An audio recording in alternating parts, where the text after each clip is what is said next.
मेरे विद्यार्थियों और शिक्षा जगत के पुष्प अर्थात हमारे फॉलोअर्स, आज तुम लोगों के भर्व के बारे में ही कुछ और विशेष ज्ञान देंगे, पढ़ावेंगे। आज भर्व पार्ट 2।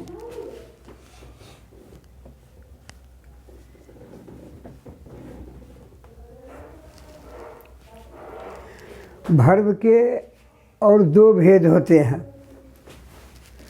पहला मेन भर्व,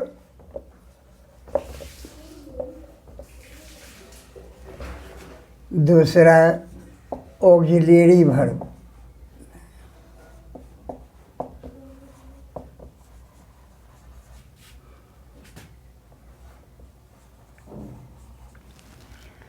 मेन भर्व के भी हमारे पूज्य बड़े बड़े व्याकरणाचार्य 4 नाम दिए हैं।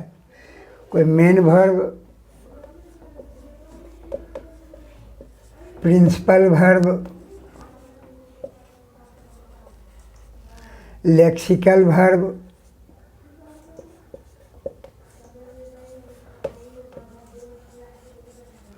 और ऑर्डिनरी भर्व।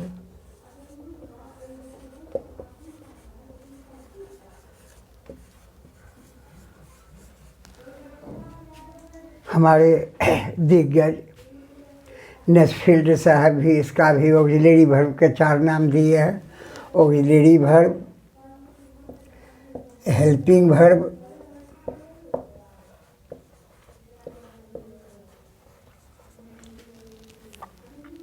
एनोमेलस भर्व,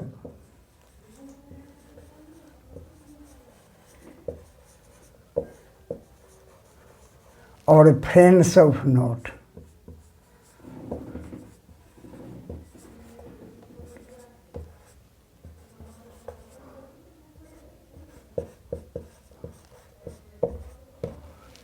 चार नाम इसका दिए हैं। ये तो मेन भर्व है। मेन भर्व प्रिंसिपल भर्व कहो या लेक्सिकल भर्व कहो या ऑर्डिनरी भर्व कहो। प्रधान क्रिया, मुख्य क्रिया ही है,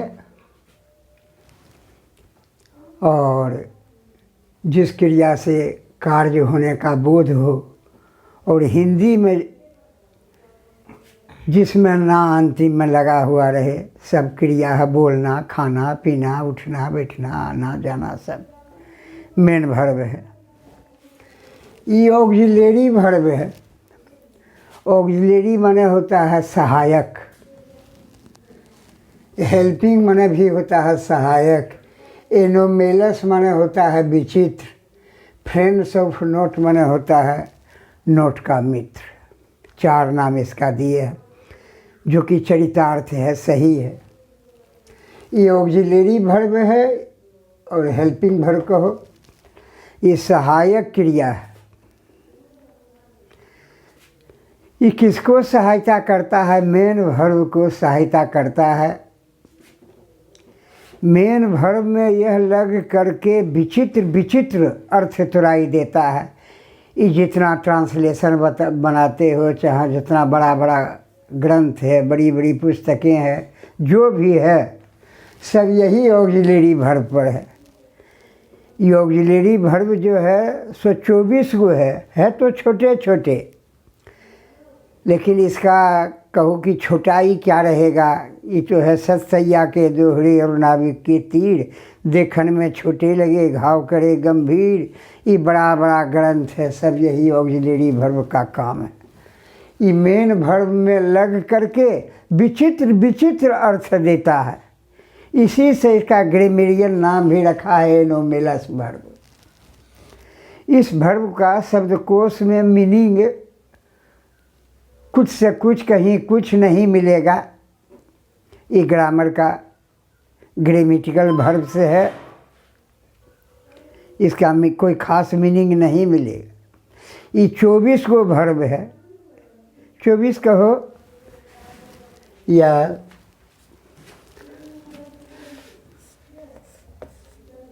टू बी भर्व है। टू बी भर्व का तुराई रूप है बी है, एम है, इज है, आर है। ये प्रेजेंट फॉर्म में होता है। पास्ट फॉर्म में इसका होता है वाज, वेयर। और पास्ट पार्टिसिपल इसका बनता है बीन। और प्रेजेंट पार्टिसिपल का बनता है बीइंग।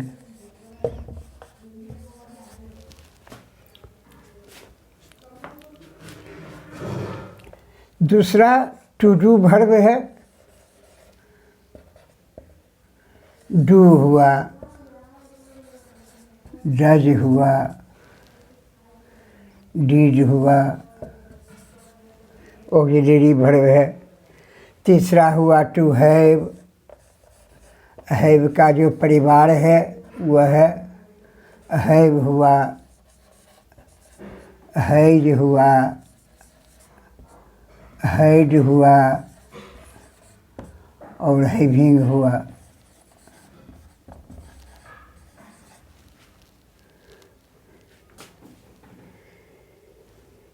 ये जो 12-13 को जो है कुल वर्ब हुआ।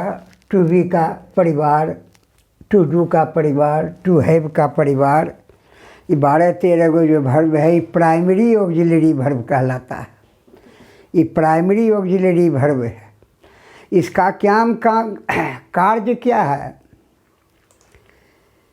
कि मुख्य क्रिया का भी काम करता है, मेन वर्ब का भी काम करता है और ऑक्सिलरी वर्ब का भी काम करता है। दोनों तरह से इसका प्रयोग किया जाता है, मेन वर्ब में भी और ऑक्सिलरी वर्ब में भी। चलो वह 12-13 को प्राइमरी ऑक्सिलरी वर्ब कहलाता है और उसका मेन वर्ब में भी प्रयोग होता है और थोड़ा ही ऑक्सिलरी वर्ब में भी। आई 12-13 को जो है मॉडल ऑक्सिलरी वर्ब कहलाता है।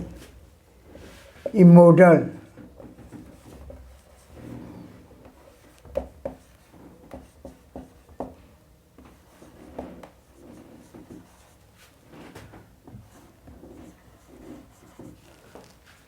ये कैन है, कुड है, मे है, माइट है, सैड है, शुड है,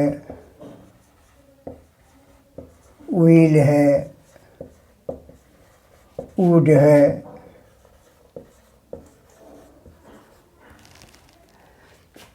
ought to है,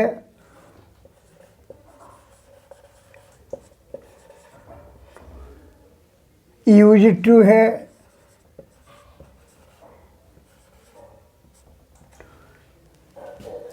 need है, dare है, must है।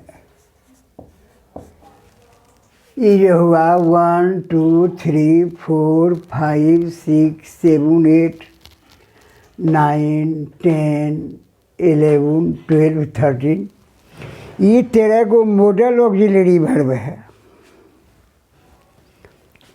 और यह मुख्य वर्ब में के साथ लग करके विचित्र विचित्र अर्थ, विचित्र विचित्र अनुवाद तुराई, अंग्रेजी अनुवाद तुराई देता है। और प्राइमरी ऑक्सिलरी वर्ब बराबर बोर्ड में प्रश्न पूछा जाता है। ये primary auxiliary verb main verb में भी प्रयोग किया जाता है और ऑक्सिलरी वर्ब में भी प्रयोग किया जाता है।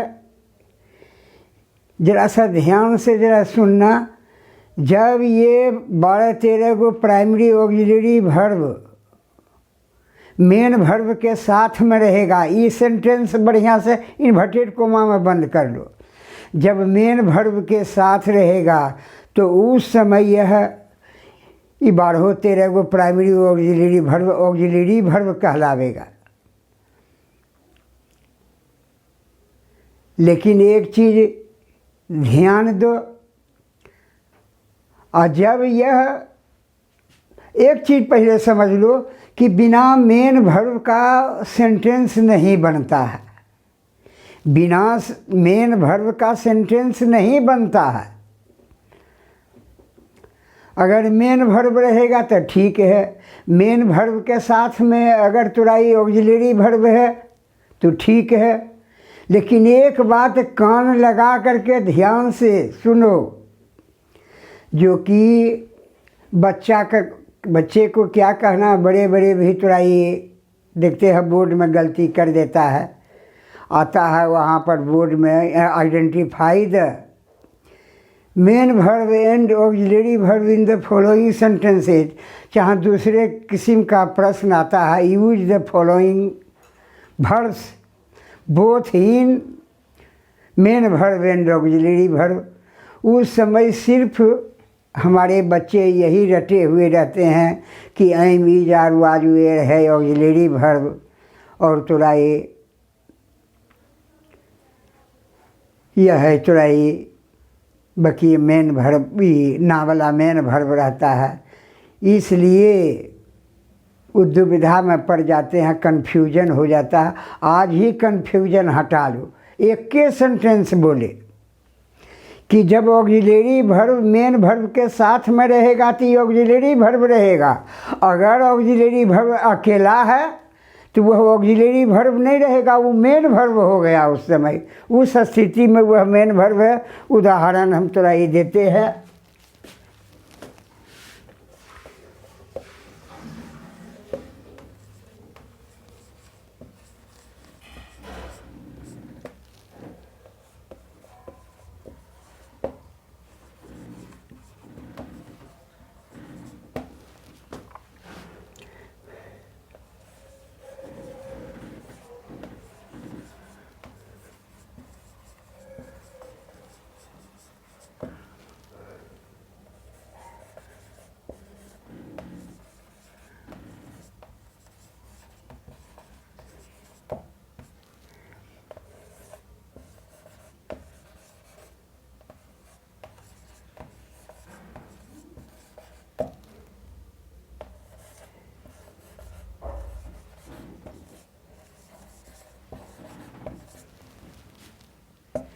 देखते हो,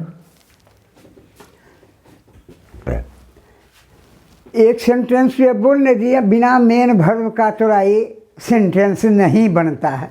और इसमें क्या देख रहे हो, पढ़े हो तुम कि एम इज आर सब ऑक्सिलरी वर्ब है, लेकिन इस सेंटेंस में क्या देख रहे हो, ही इज ए डॉक्टर।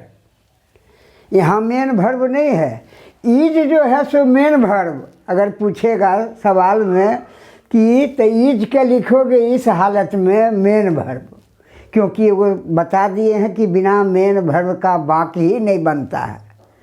अगर मेन वर्ब साथ में नहीं रहेगा, ऑक्सिलरी वर्ब तुम देख रहे हो, तो वह स्थिति में ऑक्सिलरी वर्ब को मेन वर्ब कहोगे। ईज यहाँ पर मेन वर्ब है, और इसके साथ ही इज गोइंग, इज के साथ गो क्रिया है, तो ईज हो गया तो आई ऑक्सिलरी वर्ब, और गोइंग हो गया तो मेन वर्ब। और दूसरे शब्द में आगे पढ़ावेंगे तो ईज हुआ एनोमेलस फाइनाइट, और गोइंग जो हुआ सो मेन फाइनाइट वर्ब हुआ। आगे पढ़ावेंगे। दे आर फार्मर्स, यहाँ सीधा थोड़ा ये लड़का रख लेता है, am is are was auxiliary verb. यहाँ मेन वर्ब नहीं है, सिर्फ ऑक्सिलरी वर्ब जिसको तुम जानते हो वह आर है। तो यहाँ आर जो है इसी स्थिति में अब ये ऑक्सिलरी वर्ब नहीं है, यह मेन वर्ब का काम कर रहा है। वहाँ लिखोगे मेन वर्ब, आर के बारे में main verb. They are eating, are के साथ दे आर ईटिंग, आर के साथ ईट क्रिया है तो यहाँ आर हो गया ऑक्सिलरी वर्ब, और ईटिंग हो गया तो मेन वर्ब। उसी तरह I have a pen, have के साथ कोई तुराई मेन वर्ब नहीं है, तो हैव यहाँ जो ऑक्सिलरी वर्ब है ये मेन वर्ब हो गया।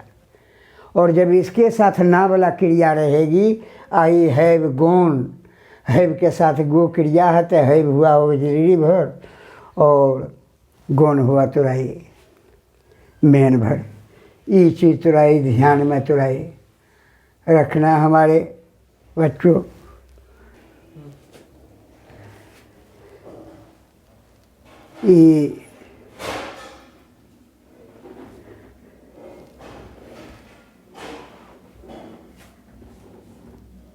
ये ऑक्सिलरी भर हुआ और 12-13 गो जो है सो मॉडल ऑक्सिलरी वर्ब है। और model auxiliary verb main verb का काम नहीं करता है, वो सिर्फ ऑक्सिलरी वर्ब का ही काम, सहायक क्रिया के ही काम करती है, इसलिए वह मॉडल ऑक्सिलरी वर्ब कहलाता है। लेकिन उसमें भी 2 गो है, एगो डेयर है एगो नीड। डेयर माने होता है साहस करना, डेयर माने होता है साहस करना,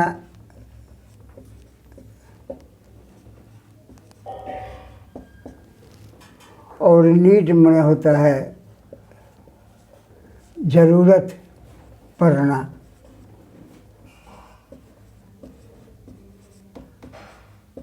ये 2 गो जो है मॉडल में ये जरा सा अपने परिवार से अलग हो जाता है, कुछ दूसरा काम भी करता है। डेयर और नीड जो है सो मेन वर्ब का भी काम करता है और ऑक्सिलरी वर्ब दोनों का काम करता है। ये भी बोर्ड में बराबर पूछा जाता है। डेयर नीड तो अवश्य दे देता है। ये डेयर नीड का नेगेटिव और इंट्रोगेटिव में प्रयोग किया जाता है, अफर्मेटिव में प्रयोग नहीं किया जाता है। अगर डेयर नीड का हम मेन वर्ब में काम करते हैं तो जैसे गो क्रिया के करते हैं वैसे इसका करेंगे। मैं जाने का साहस करता हूँ, सीधा आई डेयर टू गो। मैं जाने का साहस नहीं करता हूँ, I do not dare to go. मुझे एक कलम की ज़रूरत है, आई नीड ए पेन। ये मेन वर्ब के रूप में हो रहा है। मुझे कलम की ज़रूरत नहीं है, I do not need a pen. लेकिन ये ध्यान रखोगे कि जब डेयर और नीड का प्रयोग ऑक्सिलरी वर्ब के रूप में जब होता है तभी ध्यान रखोगे कि जैसे व्हील और सैल का कैन कूट का प्रयोग होता है वैसी उस समय इसका प्रयोग होगा, क्योंकि ऑक्सिलरी वर्ब ने अब हो गया है। जैसे आई कैन गो कहते हो, मैं जा सकता हूँ, वैसी हो गया कोची मैं नहीं जा सकता हूँ, आई कैन नॉट गो। तो इसी कहोगे कि मैं साहस नहीं करता हूँ तो I dare not go, I dare not go. मुझे कलम की ज़रूरत नहीं है, आई नीड नॉट। जैसे कहते हो कि आई सेल नॉट गो, वैसी I need not a pen. ये चीज़ ध्यान में रखना। ये बराबर डेयर वाला और नीड वाला दे देता है। और डेयर नीड का जब अपने परिवार से कुछ अलग इसका तुराई अच्छी होता है तो इसको पूरा नहीं कहते, इसको मार्जिनल ग्रामेरियन सब रखा है, इसका नाम marginal model auxiliary verb. Marginal हुआ, पूरा नहीं हुआ, मार्जिनल।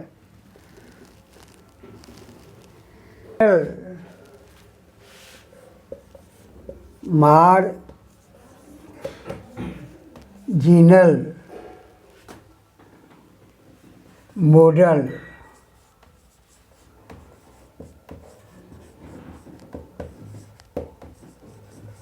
ऑक्सिलरी वर्ब्स, ये दोनों का नाम रखा है मार्जिनल। क्योंकि फूल नहीं है, मार्जिनल है, क्योंकि डेयर मेन वर्ब का भी काम करता है। और बकिए जो उधर है थोड़ा ये सब कैनकुट वो एकदम बिल्कुल मॉडल है, ऑक्सिलरी वर्ब का काम करता है, मेन वर्ब का काम नहीं करता है। और हमारे पूज्य बड़े बड़े महारथी ग्रेमेरियन नेस्फील्ड साहब इसका नाम एगो तोराई रखे हैं फ्रेंड्स ऑफ नोट। वास्तव में ये फ्रेंड्स ऑफ नोट है। ये ऑक्सिलरी वर्ब जो 24 गो 25 27 गो है, ये वास्तव में ये फ्रेंड्स ऑफ नोट है। जहाँ भी सेंटेंस देखोगे और जहाँ नोट रहेगा और ऑक्सिलरी वर्ब रहेगा, दोनों साथ रहेगा। और दोनों साथ ऐसा हो जाता है कि एक शब्द बन जाता है, एक शब्द बन जाता है। देखो ऐसा दोनों में थोड़ा ही मित्रता है। जैसे इज नोट रहेगा दोनों साथे तो मिल करके हो जाएगा इजंट।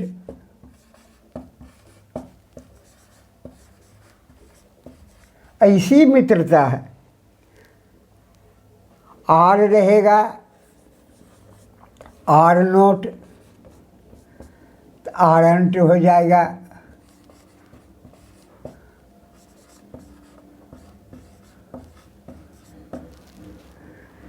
ऐम रहेगा, ऐम नोट रहेगा तो बन जाएगा ऐमंट। वाज रहेगा और नोट रहेगा तो बन जाएगा वाजंट।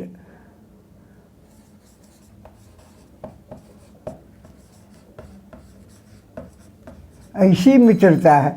वेयर नोट रहेगा तो बन जाएगा वेरेंट। एक शब्द बन जाता है, इतना मित्रता है।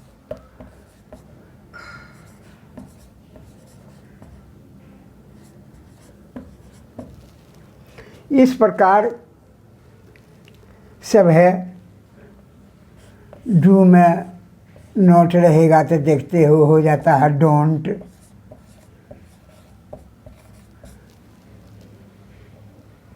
हैव में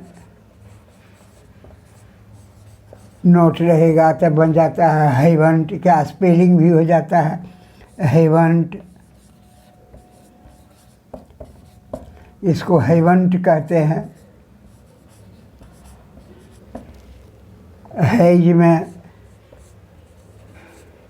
नोट लग जाता है तो दोनों साथ मिलकर हो जाता है हैजंट।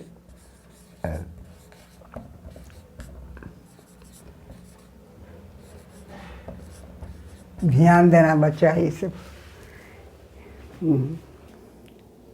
हाँ, ये याद कर लेना सब हमारे बच्चे। डीड में नोट लगेगा तो डिडंट हो जाता है।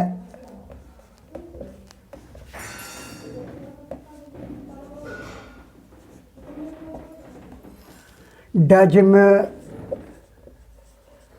नोट लगेगा तो हो जाता है डजंट। डजंट इसको पढ़ा जाता है। कैन में नोट लगेगा तो हो जाएगा कांट। इसको कांट पढ़ा जाता है। कुड में नोट लगाओगे तो कुडंट होता है। इसको कुडंट पढ़ा जाता है कुडंट। सेल वाला ध्यान दो। सेल में अगर नोट लगाओगे तो शांत होता है। इसको शांत पढ़ा जाता है। व्हील में नोट लगाओगे ये वोंट हो जाता है। इसको वोंट पढ़ा जाता है वोंट। इस प्रकार मस्ट में नोट लगाओगे इतनी मित्रता है कि मस्टंट।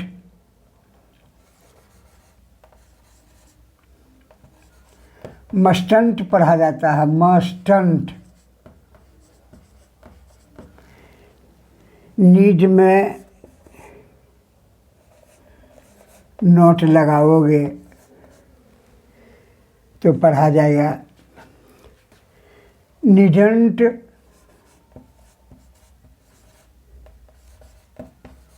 नीडंट।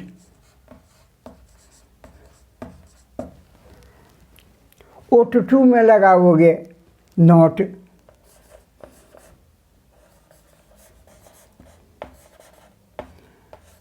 नोट लगाओ तो ओटंट पढ़ा जाता है।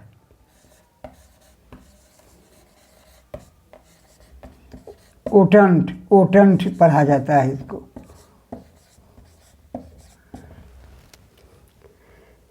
डेयर में लगाओगे तो डेयरंट, नीड में लगाओगे नीडंट। तो इस प्रकार इसीलिए इसका नाम रखा गया है फ्रेंड्स ऑफ नोट।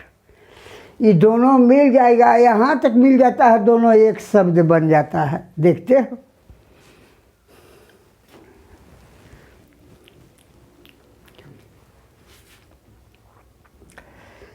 ये सब ध्यान रखना। 2-3 बात इसमें बड़ी मुख्य बात है थोड़ा ये बोले हैं, जो कि बोर्ड में हर समय पूछा जाता है, बराबर पूछा जाता है।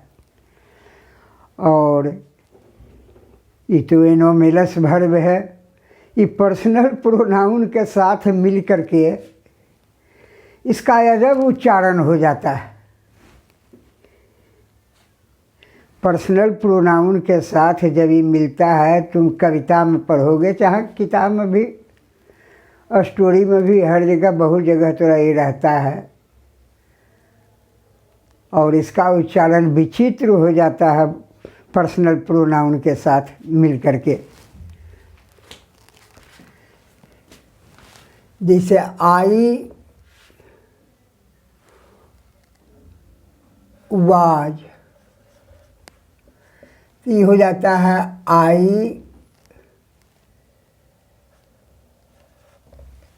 IS। इसको कंट्रैक्टेड फॉर्म में लिखते हैं IS, और जिसको पढ़ना पड़ता है आइस। आइस इसको पढ़ना पड़ता है आइस। आइस का मतलब हुआ यहाँ आई वाज, आई एम, तो इसको पढ़ा जाता है आई। इम, इसको पढ़ा जाता है इम। इस तरह 24 मान लो दे के साथ तोरा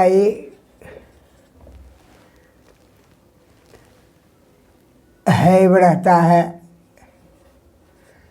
तो इसको कंट्रैक्टेड फॉर्म में पढ़ा जाता है दे। अभी देव, इसको देव पढ़ा जाता है देव। इस प्रकार 24 का है। अगर रहेगा ही वुड, तो इसको तोरा ही और सिर्फ डी रहेगा, इसका पढ़ा जाएगा हीड।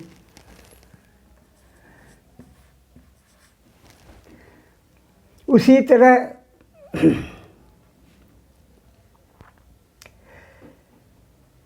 ये सब 24 जो ऑक्सिलरी वर्ब है, ये पर्सनल प्रोनाउन के साथ मिल करके कंट्रैक्टेड फॉर्म बनाता है। अब विचित्र प्रोनाउंसिएशन उच्चारण हो जाता है। ये इसका भी प्रैक्टिस करना। और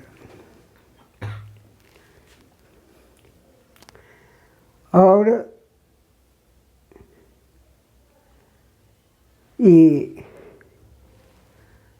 एक चीज़ और जरा सा ध्यान दिलाना चाहते हैं, 2-3 बात तो दिलाए, एगो जरी सा तुम्हारा कन्फ्यूजन आज दूर कर देना चाहते हैं। ये जो ऑक्सिलरी वर्ब जो है, ये जिसको हमारे पूज्य बड़े बड़े ग्रामेरियन साहब नाम रखे हैं, इसका एनोमिलस वर्ब, वास्तव में ये एनोमिलस वर्ब है, विचित्र क्रिया। हमारे बच्चे ध्यान देना एक बात जो बोल रहे हैं, ये टेंस 3 गो नहीं है, टेंस समझो 2 गो है। एगो प्रेजेंट टेंस और एगो तोरा पास्ट टेंस।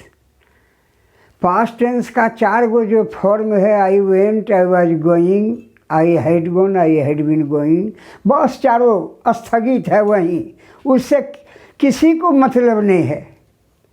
ग्रामर में किसी को उससे मतलब नहीं है। वो 4 गो फॉर्म है, स्थगित है। एगो बड़ी मुख्य बात बता रहे हैं, ये जितना ग्रंथ लिखा हुआ है, जितना तरह का ट्रांसलेशन होगा, जितना कुछ भी है, ये सब प्रेजेंटेड टेंस का जो 4 गो फॉर्म है, आई गो, आई एम गोइंग का कहोगे, I am going, I have gone, I have been going, ये 4 गो फॉर्म है। ये फ्यूचर टेंस भी बना हुआ है यह चारों से। सैल और विल जो है ये मॉडल है, इसमें लगाया हुआ है तो फ्यूचर टेंस बन गया। देखते हो, आई सैल गो,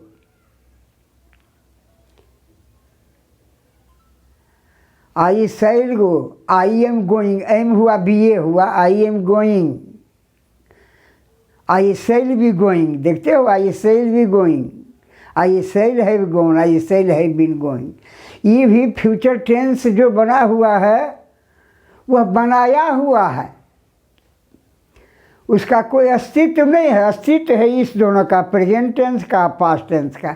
अब पास्ट टेंस जो चारों है फॉर्म है वो वैसी स्थगित है, उसका फिर दूसरा प्रयोग नहीं है। ये जो प्रेजेंट टेंस हुआ, ये 4 गो, ये प्रेजेंटेड टेंस में ये 24 गो 27 गो ये मॉडल जो है लगा लगा करके विचित्र विचित्र अर्थ निकलता है। ऐसा ऐसा अर्थ निकलेगा कि हम भी उसका हिंदी अनुवाद नहीं कर सकते। भाव आ जाएगा लेकिन हिंदी अनुवाद नहीं कर सकते। विचित्र विचित्र, कभी काल तो 2 गो मॉडल तुरा लग करके विचित्र विचित्र अर्थ देता है। इस चारों में लगा दो must, I must go, I must be going, I must have gone, I must have been going, हो गया।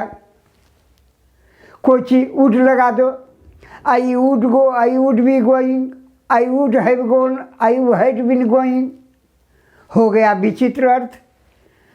ये मॉडल लगाते जाओगे, फिर नेगेटिव बनाओगे, इंट्रोगेटिव बनाओगे, कभी काल 2 गो मॉडल लग जाता है।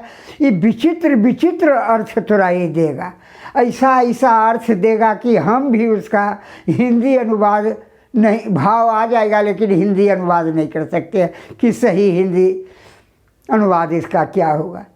इसीलिए तो एनोमेलस वर्ब भी है, ये विचित्र क्रिया है। आइए ध्यान दिला दिए, तुम्हारा सब कन्फ्यूजन दूर हो जाना चाहिए। ये 4 गो जो प्रेजेंट टेंस है, इसी में मॉडल लगा लगा करके अपना मोबाइल पर गेम खेलना कि क्या क्या अर्थ निकलता है। कहीं चारों में लगाने पर क्या होता है, मस्ट लगाने पर क्या होता है, डेयर लगाने पर क्या होता है, वुड लगाने पर क्या होता है, अपना गेम खेलते रहना। ये 4 गो है प्रेजेंट टेंस। ये बड़ा बड़ा ग्रंथ जो है प्रेजेंट टेंस और वही मॉडल दोनों मिल करके। अब हम प्राइमरी ऑक्सिलरी वर्ब में 3 गो हुआ, वो तीनों का परिवार कुल है। पहला टू बी वर्ब हुआ, दूसरा हुआ टू डू वर्ब हुआ, तीसरा हुआ टू हैव वर्ब हुआ। ये तीनों का परिवार मिल करके 13 गो तुराई बनता है। अब टू बी वर्ब,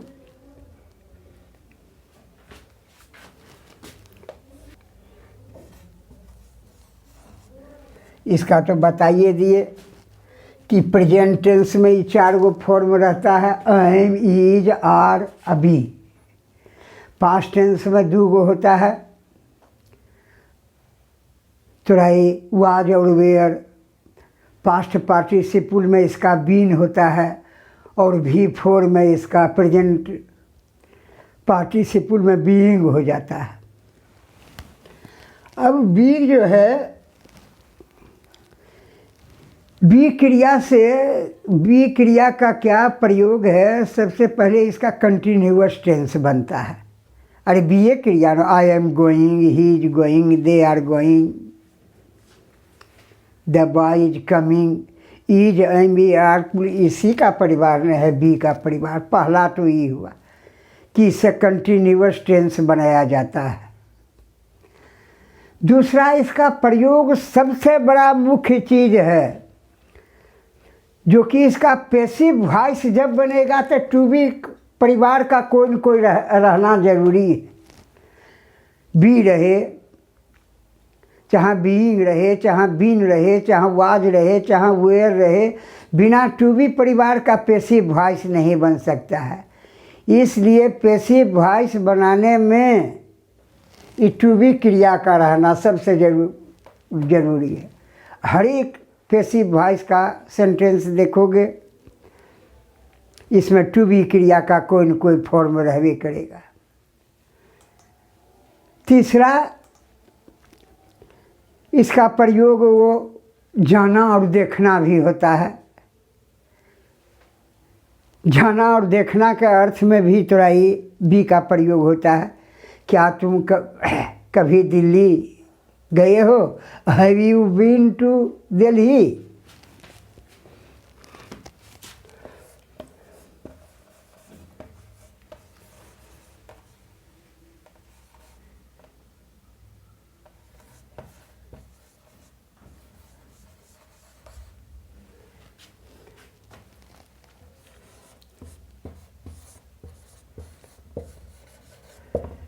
वो इसका अर्थ होता है जाना और देखना भी। Have you ever been to Delhi? क्या तुम कभी दिल्ली गए हो? हैव यू एवर बीन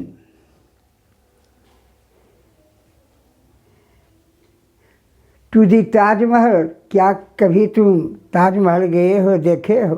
तो इसका एगो अर्थ होता है बी का। बी का यही सबसे मुख्य हुआ कंटिन्यूअस टेंस बनाने में, और सबसे मुख्य इसका कार्य होता है पैसिव वॉइस बनाने में, और वही देखना और जाना के अर्थ में भी बी क्रिया का प्रयोग होता है। दूसरा बी का बताए, अब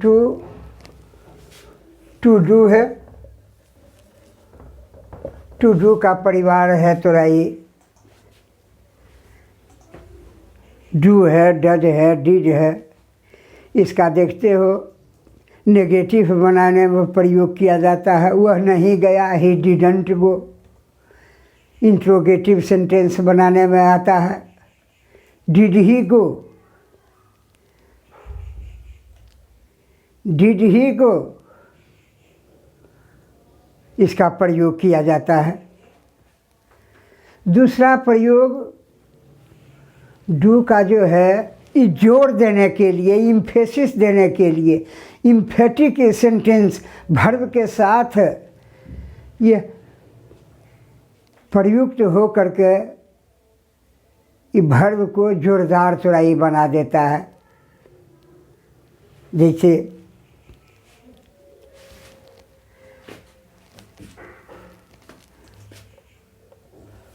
आई गो, मैं जाता हूँ। आई डू जब इसमें लगा दिए, आई डू गो, तो जोरदार होगा मैं जाता तो हूँ, या कहो मैं अवश्य जाता हूँ।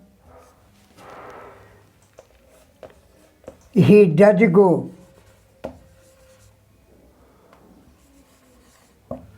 इसका मतलब हुआ वह अवश्य जाता है, वह जरूर जाता है, चाहे वह जाता तो है।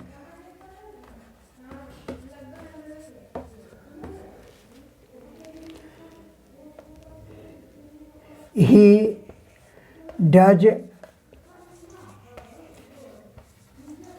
हैव ए पेन, उसके पास कलम जरूर है, उसके पास कलम अवश्य है, उसके पास कलम तो है।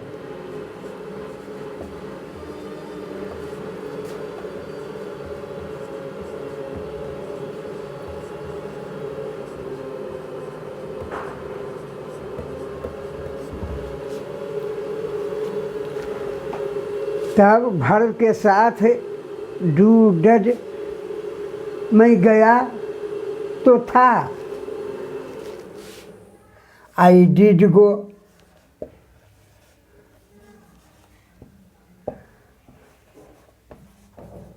मैं गया तो था। इस प्रकार भर्व के साथ, मेन भर्व के साथ डू डज डिड लग करके इसका इम्फेटिक सेंटेंस, जोरदार सेंटेंस तो ये बनाता है, ये प्रयोग हुआ। और तीसरा ये देखता होगा कि पुनरुक्ति को रोकता है। अब ईट क्रिया को हम दो बार, अगर हम पूछे तुमसे कि डू यू ईट, क्या तुम खाते हो, तो तुम क्या जवाब दिया कि आई ईट, यस आई ईट। तो आई ईट नहीं लिख करके अगर खाली लिखोगे, ईट जगह पर खाली डू दे दोगे, यस आई डू, तो यहाँ डू का अर्थ हुआ तो आई खाना। डू यू वॉक, तो ये नहीं कहोगे कि I walk, yes I walk, walk का जगह पर दोगे येस आई डू, एक मतलब डू का मतलब हो गया वॉक। तो ये पुनरुक्ति के लिए दोबारा भर्व को लिखने के बदले में अगर डू लिख दिया जाता है तो पुनरुक्ति को रोकता है।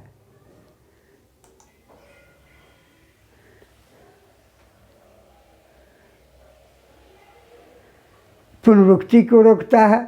सबसे दूसरा प्रयोग हुआ, बराबर किताब में चाहे बोलचाल भाषा में हर जगह थोड़ा यह मिलता है, इसको ध्यान थोड़ा ही देना पुनरुक्ति के लिए। Did you give him a pen, क्या तुमने उसको एक कलम दिया, तो इसको पूरा लिखोगे yes I give him a pen, उतना लिख करके नहीं खाली लिख दोगे आई डिड।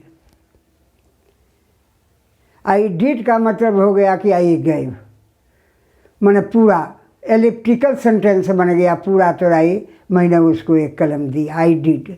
तो इसलिए पुनरुक्ति को, डू क्रिया जो है पुनरुक्ति को तो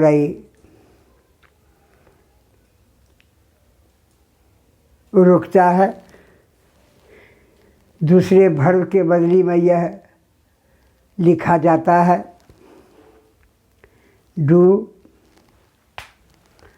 और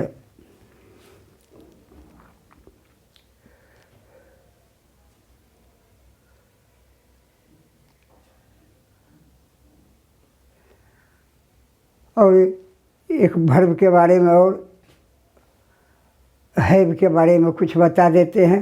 ये दो गो ऑक्सिलरी भर्व हुआ, बी हुआ और डू हुआ, और एगो प्राइमरी ऑक्सिलरी भर्व है टू हैव।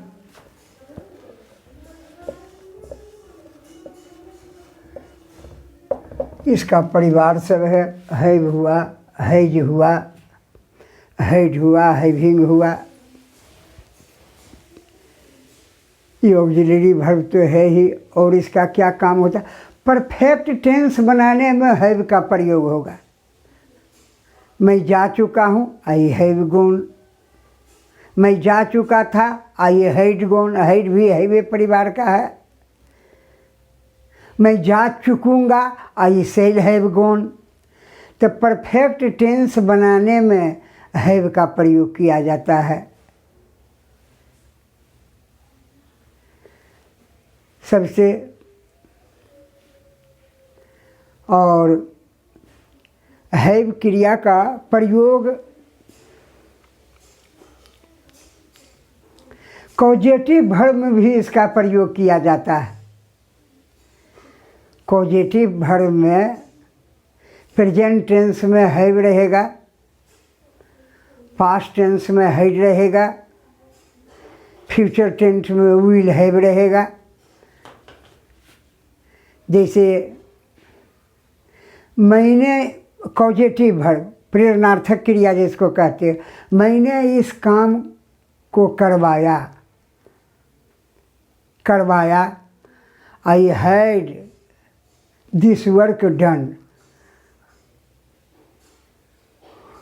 वो करना क्रिया जो आता है वो पास्ट पार्टिसिपल में रहता है, तीसरा V3 में वो रहता है। मैंने कपड़ा धुलवाया, I had my cloth washed. मैंने जूता में पॉलिश करवाया, I had my shoes polished, POLISHED, polished. ये गेट लगा करके भी बनाया जाता है। मैंने जूता में पॉलिश करवाया, आई गोट माई, गेट लगा करके भी और हैव लगा कर, दोनों लगा करके तुरई प्रेरणार्थक क्रिया तुरई बनाई जाती है।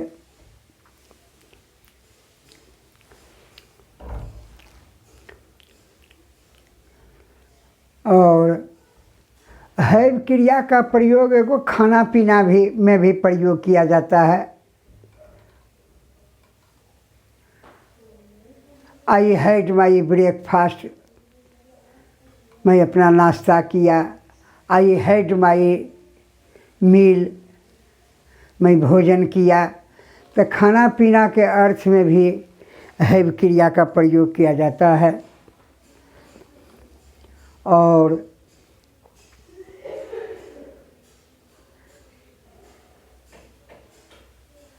हैव क्रिया का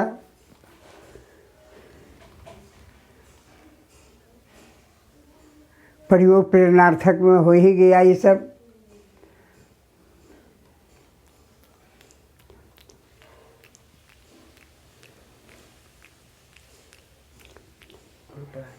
नेक्स्ट भी भरवे के बारे में बतावेंगे।